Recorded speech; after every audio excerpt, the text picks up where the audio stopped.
Hello viewers, you're most welcome to yet another season of Soaring with Eagles show.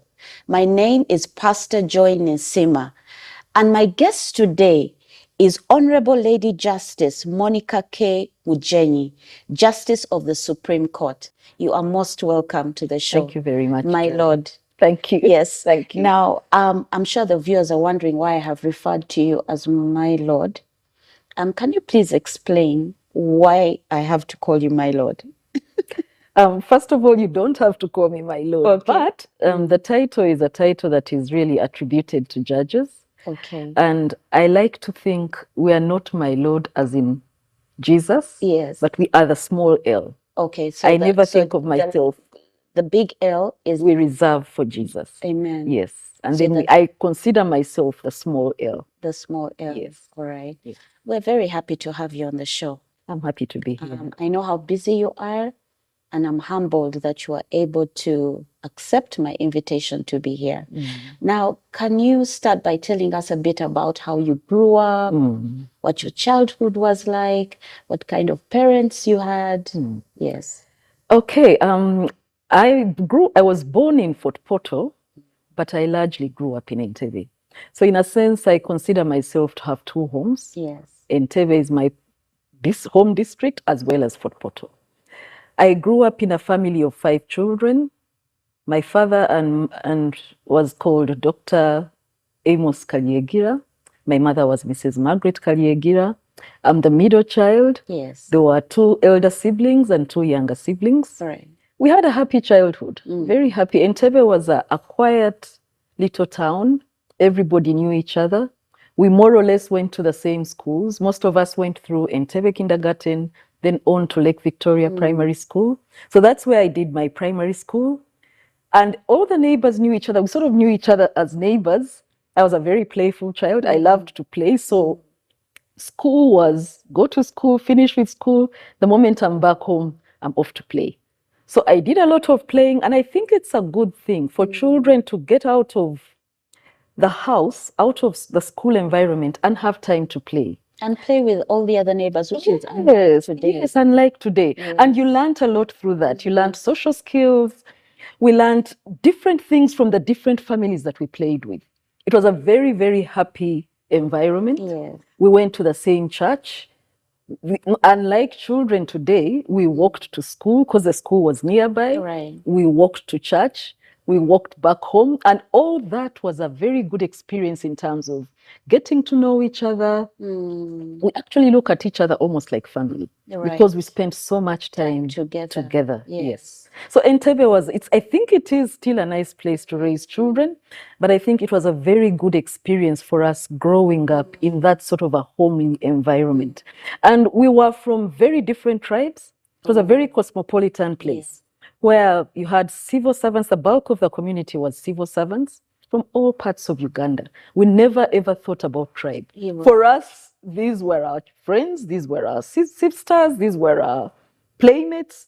We thought about them as one big happy family. And I think it gives a very good background for how we interface with human beings later on in life. I totally relate with what you're saying because that's the same way we grew up in Makerere University. Yes, it's the same kind of... Very same. Yeah, very same. Yes. So, my Lord, can you tell us a bit about your education background and... Yes, before we go into your career. Okay. How far do I go? I went to Lake Victoria Primary School. I won't go into kindergarten. I went to Lake Victoria Primary School all my 7 years. Then when I left Lake Victoria Primary School, my O-level was done in Gayaza High School, A-level Gayaza High School, Makerere University, Faculty of Law. And then I did an LLM in the University of Essex a little bit later in life. In between, there was a diploma in LDC, in Law Development Center. Then I did my master's. The qualification I'm particularly proud of is the fellowship of the Chartered Institute of Arbitrators. Why? I did that while I was at the East African Court of Justice. Okay. It's an extremely tenuous course. I was an extremely busy person, but then I took time off to do this course because I've got a friend that kept telling me, don't waste your 5 years at the court and come back with the same papers. do something. He kept actually encouraging me to do a PhD.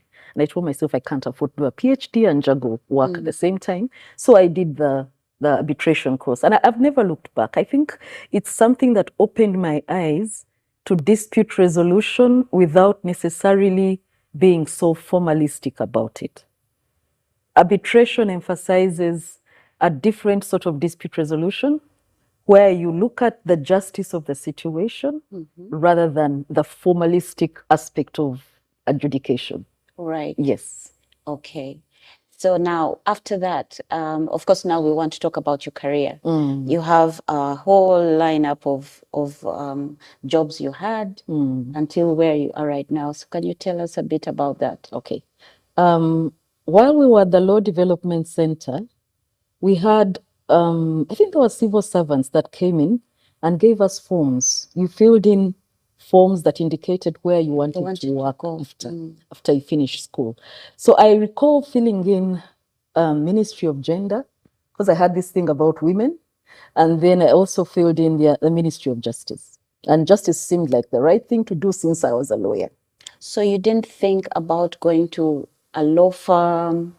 No, at that point, because they were before us, I simply filled them in and forgot about it. Okay. Then later on, when I completed my course, they didn't call us for interviews immediately. So when I completed my course, I went into a law firm. Okay. So I started off at Shonubi Msoke and Company Advocates. Thank you, Alan Shonubi, for giving me a chance.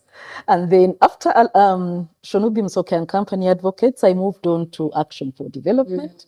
It was an NGO for women. And the reason I moved to Oxford, I thought private practice, not quite my cup of tea. Then government, I'm not there yet. So this seems like a middle ground. And then I'm doing something that I'm passionate about. I love to look out for women. So I went to Action for Development. Now, I was at Shonubi Msoke and Company Advocates for 3 months. I was in Action for Development for 9 months. Now, I was beginning to get concerned. I was telling myself, you can't even do a year? Yes, this is not food. 3 months. 3 months and then 9 months. So while I was at Action for Development, this is where God comes in. Yes. Remember, I had filled in these forms for government office and I forgot about it. But then while I was in Oxford, I was told, you've been shortlisted for the Ministry of Justice. So I go for this interview, results come out, and I'd passed. My only challenge was the pay, 39,000 shillings. So I was thinking, why would I leave a job that pays me 150,000 at Action for Development to go for a job of 39,000 shillings? 39,000 shillings. So I decided to pray. I decided to pray about it. I was thinking, God, I need to settle. I am not sure I have settled in Oxford. So perhaps you need to give me direction. Just give me direction. What should I do? Should I take the gamble and go to the ministry? Will I settle there? Now, while I'm still trying to make up my mind, 2 things happened. One, I go for a friend's kuhinjira. And at that kuhinjira, there were a number of former lecturers of ours who told me, Monica, you can't start your career in an NGO. You need to get into mainstream legal practice. Okay. So that sinks in. And then I discussed with my mother and she told me, our parents, they believed in their friends. So she sent me to the only lawyer she said she knew, who was the late Francis Ayume.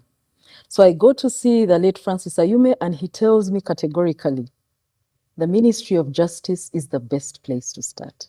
I would say that for any lawyer. I get into this discussion with him. I say, now look, I am in an NGO, which is neither private practice nor government. Don't you think that's okay? He said, no.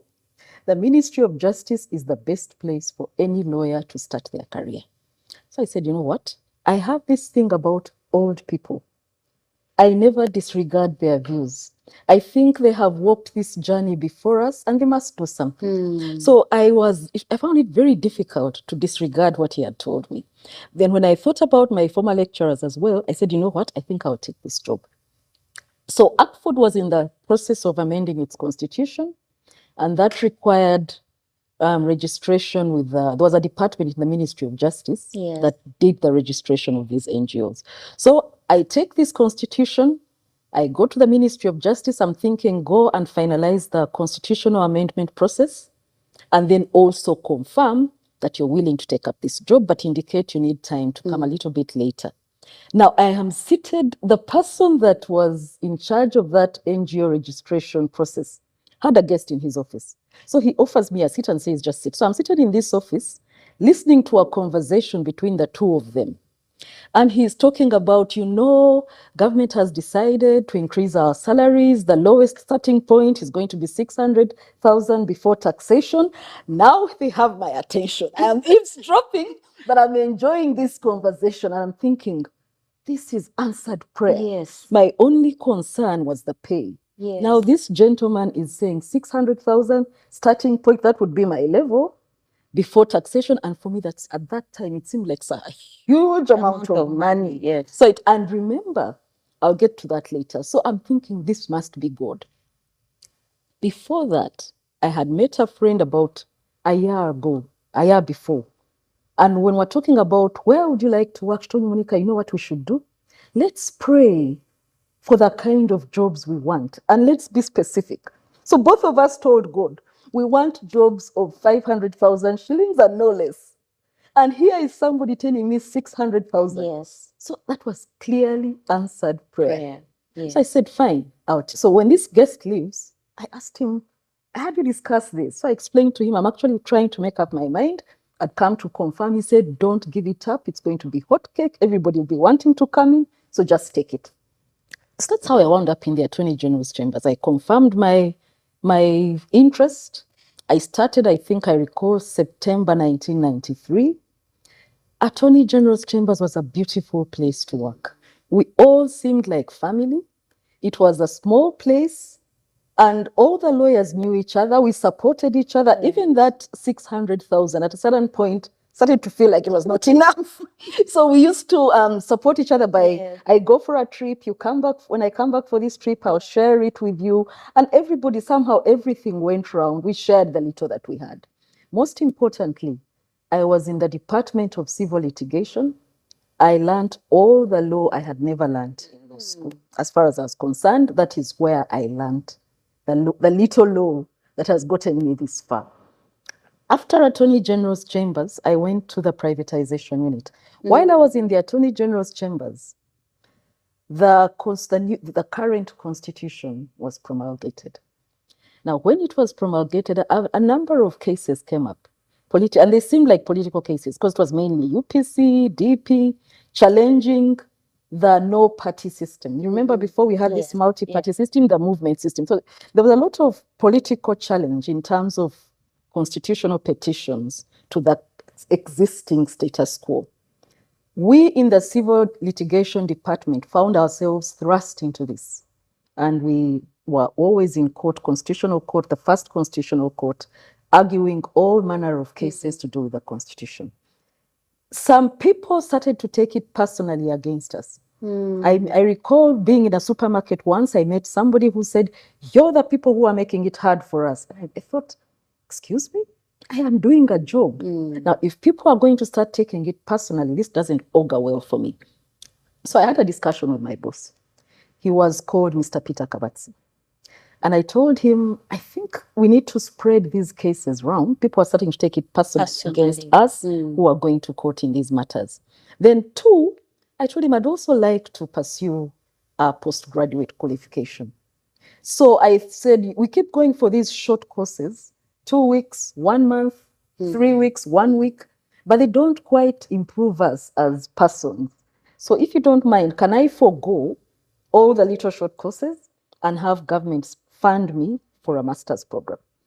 So he tells me, in response to your first question, I have a fellowship before. I think he had a fellowship before him, something to do with the US, where I would go to the US for a sort of study program, but come back with a certificate. So he says, if you want to get out of the limelight for a short while, you can go away for 1 year and then come back. But then get a certificate. So I said, okay. I had quietly done my homework. I had already applied for a master's. I had got admission. So I told him, now, here is my admission. Rather than go for, and I've got a child. My firstborn was about 3 years. or 2.5. Rather than go away for 1 year and come back with a certificate, why can't I go away for 1 year and come back with a master's program, which will improve me as well as your office? I'll be able to contribute to your office.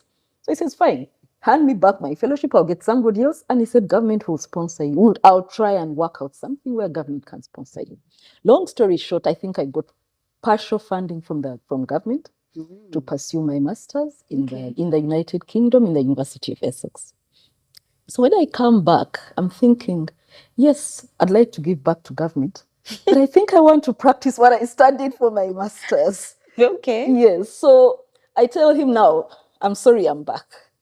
I have identified something. It's still government, but it's not quite here. Yes, that wasn't the privatization. Yes. Okay. So he tells me, look, I would never have I think I should have bonded you, and I would never have let you go, but I can't stop you because I myself am leaving. He was leaving. So he says, fine. Oh, he was leaving too. He was leaving. So he says, fine, if you've got that, good luck, wishes me well, and leave. Thank you very much, Mr. Peter Kavatsi. He was a very good boss. So I moved to the privatization unit. I was there for 5 years.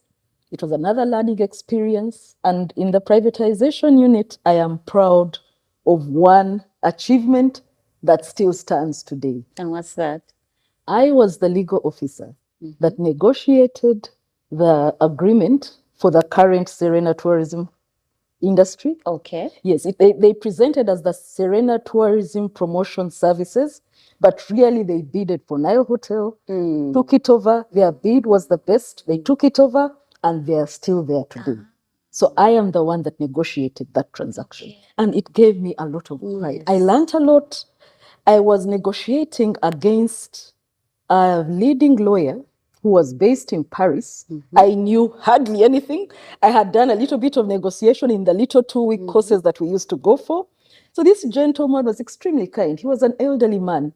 When I would go wrong, he'd tell me, no, for learning purposes, this is how it's done. And I learned a lot through him. But eventually we got the government a very good deal. Because I think Serena is doing a lot better than the Nile Hotel was doing at that time. At that time. So that is one of the accomplishments. That the one Aga Khan is. Yes. So that's one of the accomplishments I look back to in the privatization unit. Yes. It was a huge learning experience. You know, when you work for government, and I was in the litigation department, all you do is court. But when you step back and start looking at investment transactions, privatization transactions, commercial transactions in their real sense, you learn a lot. It's a learning experience. So after the privatization unit, for one reason or the other, which I don't have to mention here, the World Bank was our funder, but it was pulling out. Oh. Yes. So when he decided to pull out, I thought there was not much left for me. So I felt like I had done it all. So I left. You left? I left the privatization unit. I decided to do a bit of consulting. My last born was about 1 year at the time, maybe perhaps 9 months.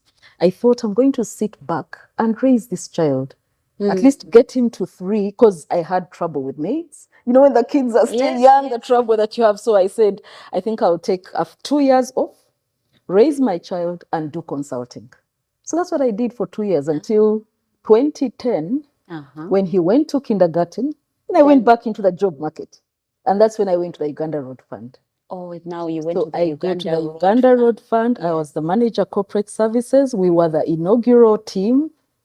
I was in the management, top management, and we set down the rules. I was in charge of legal, public relations, and human resource.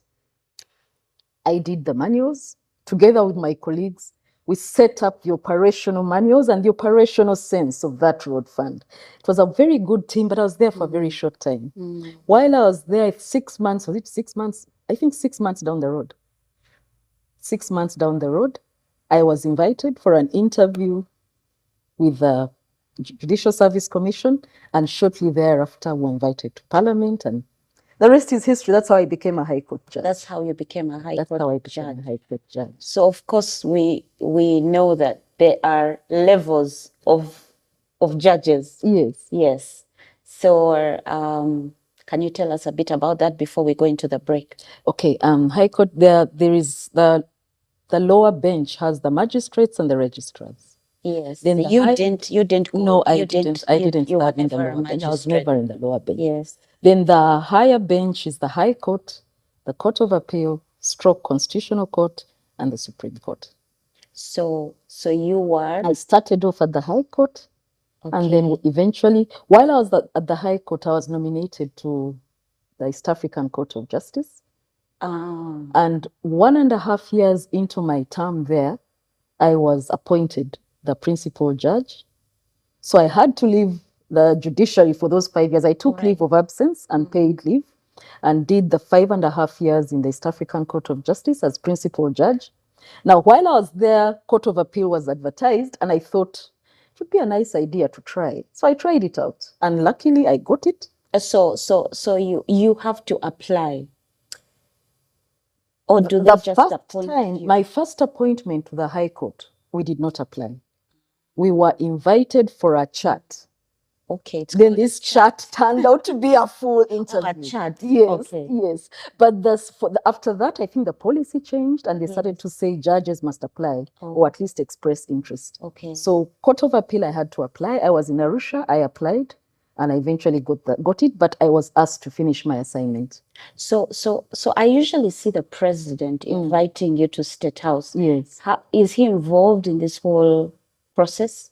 What happens is, according to the Constitution, it's a tripartite process. You apply to the Judicial Service Commission.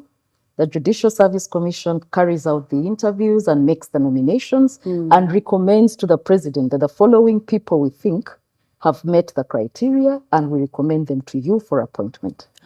So the president nominates your name and forwards it to Parliament.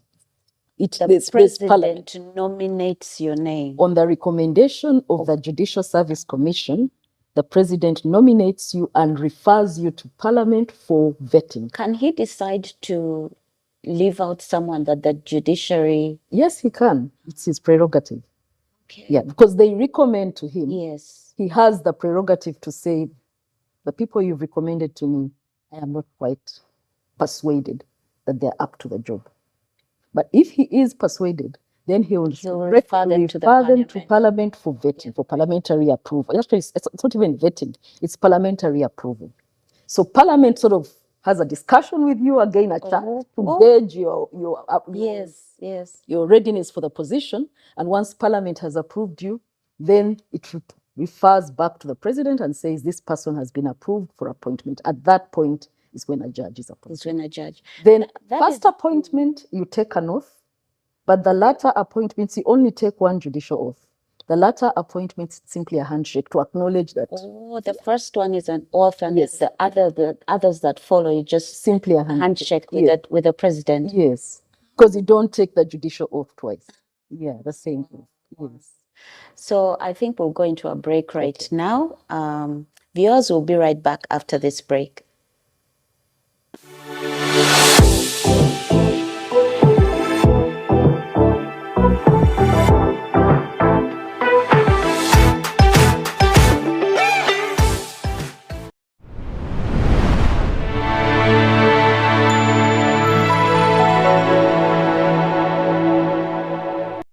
Coming soon to Manifest TV. Mukama waffe yeebazibwe, abantu ba Katonda mwenna abatulaba abatwagala, mbalamusizaako nnyo mu nnyera ya Mukama waffe Yesu. Bannange neebaza Mukama, twebaza Mukama kubanga mmanyi twalindirira dda purogulaamu ey'Oluganda.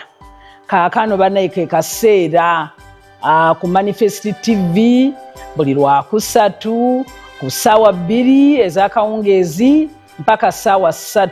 Katonda bwe yagala ensi n'okuwaayo n'awaayo omwana we omu yekka. Omuntu yenna aweereddwa etteeka ng'obulamu bw'ategedde otambuliramu talimanya Kristo. Abantu abasinga naffe twaliwe batyo nga twebuuza twawulira amateeka kisa tubitegeera, naye nze okuva we neeyunga ku kisa kino natandika okulaba ku bibala. Beeranga ng'oteekako manyi tojja kusigala kyekimu kubanga twalindirira dda purogulaamu eno. Kano ke kaseera abadde bagitusaba okubeera nga mubeerako. mbaagaliza ekiseera ekirungi. Manifest TV, Christ revealed.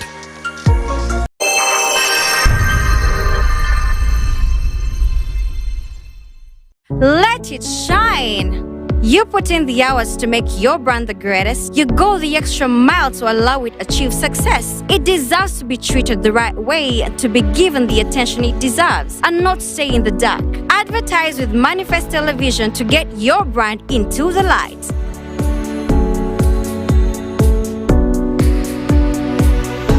Manifest TV, Christ revealed.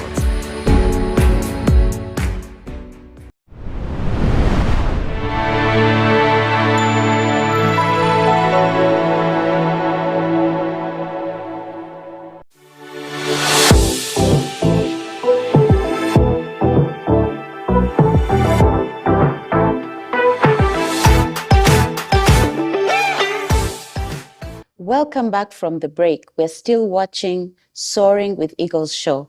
My name is Pastor Joy Ninsiima, and my guest today is Honorable Justice Monica Mugenyi. We're very happy. We are very happy with what we were hearing. So now I want us to talk about the responsibilities involved in these different levels of the court. You talked about being a judge, then a appeal judge of. I'm sorry, Yes, but yes, that's okay. Okay, I'll start with the courts of record Yes. because that's what that's where I started myself. So the High Court is the court, the first instance court, yes, the court where it's the first point of call for disputes. I'm trying to simplify this. Of course, there are things like jurisdiction, pecuniary Yes, jurisdiction, yes. but it's the first point of call where a person files a matter and the matter is heard by a single judge. And then, if there is any mistake made by the High Court judge, a party can appeal to the Court of Appeal. So the Court of Appeal will relook at what the High Court judge did. It will look at the evidence, okay, as well as the law, how the judge analyzed the evidence and how they applied the law, and come to its verdict. If the party is still unhappy, the matter will go to the Supreme Court. That is the final court. It is the highest court in the country. And now this court will look at what the Court of Appeal has done. However, there is a distinction here. The Court of Appeal will look at the evidence as well as the law. The Supreme Court restricts itself to how that law was applied. But there are instances where, to determine how the law was applied, you must look at the facts as well. So the Supreme Court will handle a mix of both the fact and the law. But it will not give a second evaluation of the evidence as is done in the Court of Appeal. So that's the distinction between the three courts. The Court of Appeal also doubles as the Constitutional Court. yes, And in that sense, it is the first point of call for constitutional matters, meaning you can't file a constitutional petition in the High Court. The first court you file it in is in the Constitutional Court, which is the Court of Appeal sitting as the Constitutional Court. Let me explain. The Court of Appeal ordinarily sits as 3 judges. But when it's sitting as the Constitutional Court, it sits as 5 judges. is that the one where, for example, the time when after the elections, there was a court? No, now election petitions, Is that the Supreme? the presidential election petition goes to the Supreme Court. What we have are courts of first instance where the matter goes at the starting point. For constitutional matters, it is the Court of Appeal. For the presidential election petition, it goes to no other court but the Supreme Court, Where you are now. where I am now. Yes. Wow. So tell me your mandate. What are your responsibilities right now As a in as a Supreme Court judge? We sit as panels of 5 in civil appeals or criminal appeals. Then when it comes to constitutional appeals, because I told you the Constitutional Court sits in the first instance, on appeal, it comes to the Supreme Court as a constitutional appeal. Then there we sit as 7 judges. So my day-to-day job is a matter has been filed, I have been placed on the quorum, I will start off by receiving the file, and then I need to research. So we usually do our research even before we go to court. So I will start to do my research on the facts that are before me. You have one party saying X, The second party is saying why. I'm giving it a fresh set of eyes and looking at it to see, did a court of appeal actually make a mistake? Or looking at the facts before me and the evidence and the law, the court of appeal did the right thing. So once I have done that, we meet as a group, the people that are going to handle the matter, and we have the preliminary discussion. What do you think about this case? Do you think it should go this way or that way? We have our thoughts at that point. Then we go to court. When we get to court, then you listen to the arguments of the advocates on either side. At that point, it is possible that at that point, they'll come up with, we go by authorities, either a law or a past decision of the court or a past decision from another court that will persuade us to change our mind. So we retire, and the head of the panel decides, you're the one going to write the decision. Once it comes to my docket, then I'll now go all out, listen to all the arguments that were before me, do my own additional research to confirm whatever arguments have been made, then come up with a draft decision. Once that draft decision is made, you circulate it to all your colleagues, Right. and say, this is what I'm thinking. And if they agree, they'll simply say, we concur, and that's the decision of the court. If they don't agree, best case scenario, what should happen, best practice, is we should discuss and listen to each other's perspectives and see why the person that dissents. He or she could persuade us to follow them. So we go through this discussion. If there are strong views why they think it needs to go one way and another thinks it needs to go the other way, you let those that are concurring go with the concurring, and those that are dissenting write their dissent. Then the majority takes it, because we're 5. Yes. The three are the ones that take it, or the 4, and then 1 person or 2 are dissenting. So that's how it works. So, my lord, this show is really brings Christians in the marketplace, the corporate world, the business world. Now, we want to know how your faith has played a role in your whole career journey. Yes. Okay. As you know, when I worked when did you give your life to Christ? I gave my life to Christ in 1984. I was in S3. That was the first time I was giving my life to Christ. I don't think I quite knew what I was doing, or I was not as grounded, really. Yes. I made a recommitment in 1989. Yes. But even before 1989, between 1985 or so, I used to go to Kampala Pentecostal Church. At that time, I think they started off in a hotel. They seem to have been in Speak Hotel or something. Then they moved to where the main church is. Yes, so I started there. On and off, I was basically in there or All Saints. But 1989, I decided to recommit. And I was grounded in Kampala Pentecostal Church, and it built us.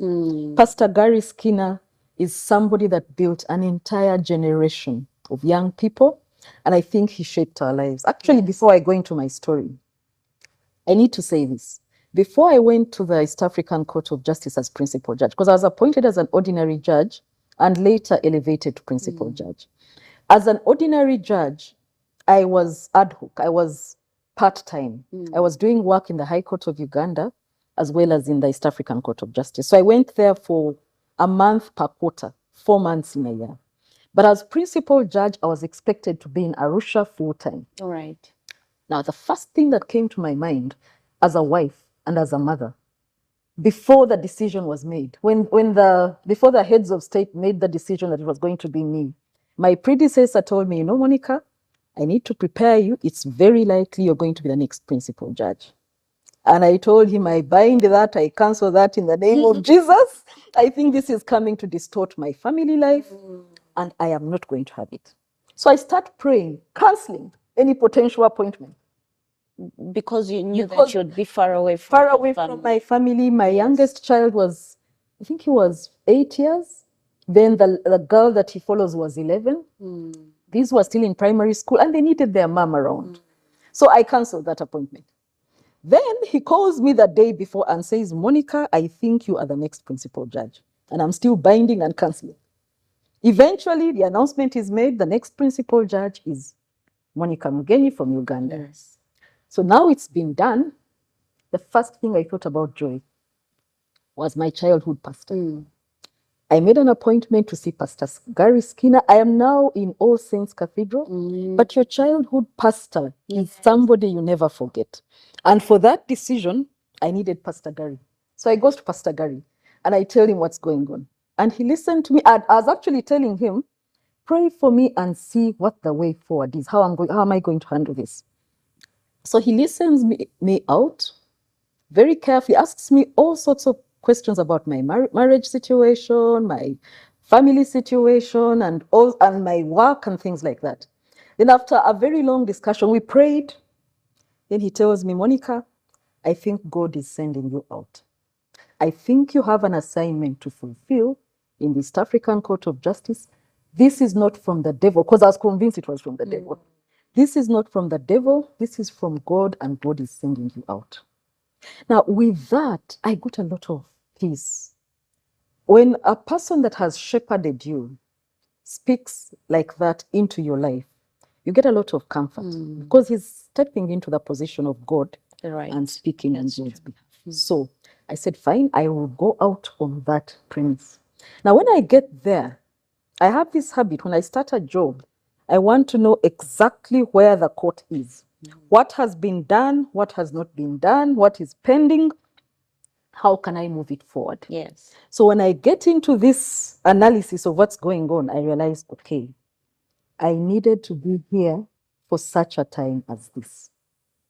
And I will not get into the detail, but Joy, that is one of the jobs that I have done exceptionally well.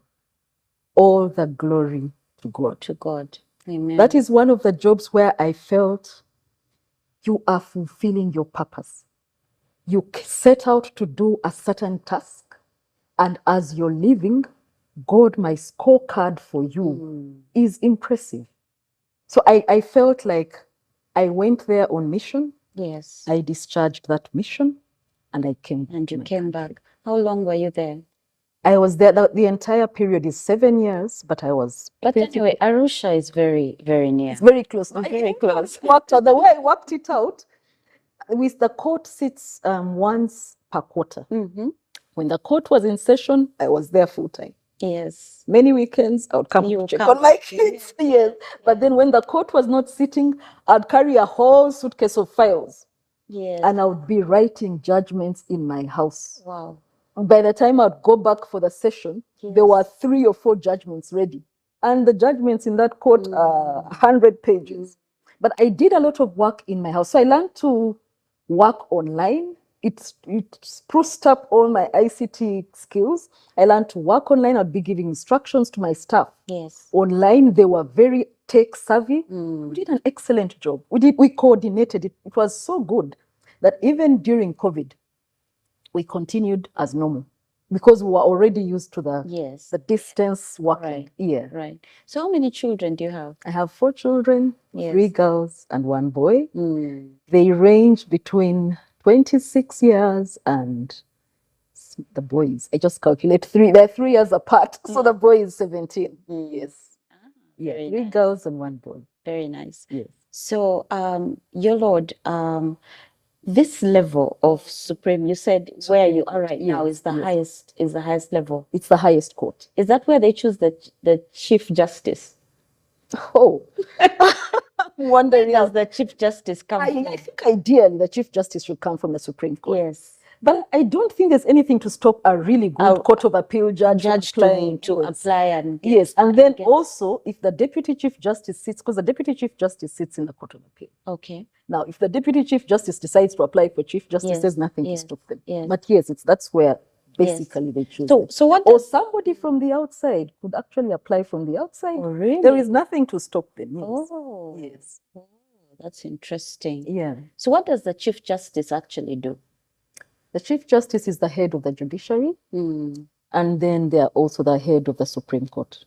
His administrative function is to superintend the entire judiciary, and then his judicial function is to preside over all sittings of the Supreme Court, where he's head of the panel. Okay. That's a summary of what the Yes, Chief Justice yes, does. yes. Yeah. So tell us, just give us an experience of how the Lord has really helped you even in your present job. Do you have anything to I tell will us? start with the very beginning. Yes. When I was leaving Oxford, you know, going through law school, you're told all sorts of things. Lawyers are liars, lawyers are cheats, all sorts. Lawyers don't have a very good reputation. Yes. So when I was leaving up, then on top of that, civil service at that time, the pay was not good. So I was being told the ones in government are particularly thieves. And I'm Yes. thinking, goodness, Yes. I can't win. So when I was making the transition from Action for Development to Ministry of Justice, I told God, you are taking me there. I am not going to lie. I am not going to cheat. I am not going to do all these things I'm being told about the stuff there. Yes. I am going to sit there and be a testimony for you. That was the starting point. Then when I get there and they start to give me the files, you know, they give you a file where a government driver knocked somebody's child dead or damaged somebody's car, and you're expected to defend it. So I said, okay. I went up to my boss, the director of civil litigation. He's deceased now, Nasa Tumwesige. And I told him now, you know what? I'm not going to tell lies. So if I look at the evidence and it is clear this driver knocked dead or spoiled, damaged somebody's car, I'm going to concede and enter a consent judgment on this. I will only mitigate on what we call damages. Yes. Because when this person's car has been damaged, he makes a claim against government saying, usually they elevate and say, I want, say, 5 billion for a Toyota Corolla. And I'm saying, no, this cannot work.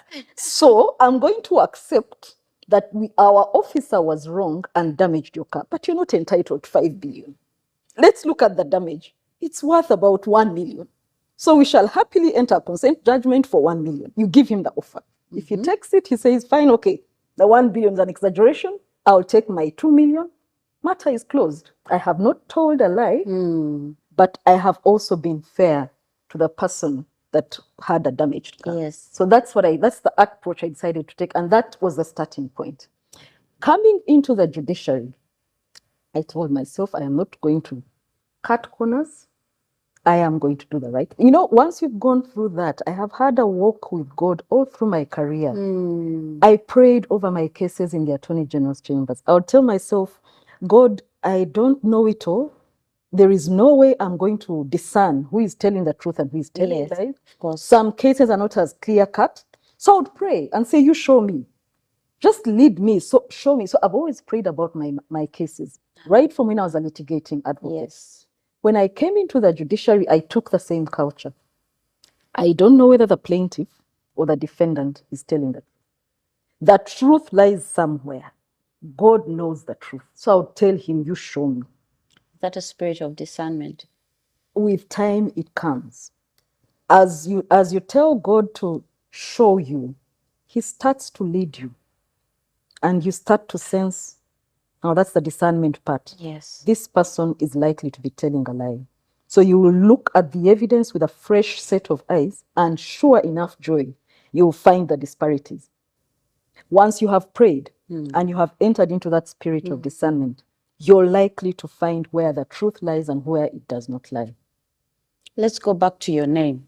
There's something you told me before we finish. You told me that you have, what's your other name? I'm saying it on national TV? Yes.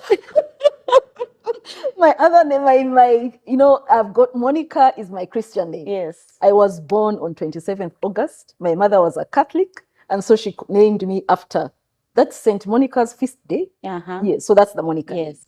Kariegira is my father's name. Yes. Mugenyi is my husband's name. Yes. Now, my own name is Kabahweza.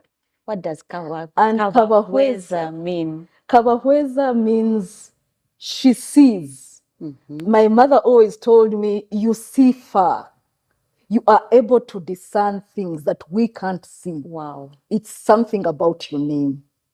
Wow. Do you see how that name has so much to do with where you are right now?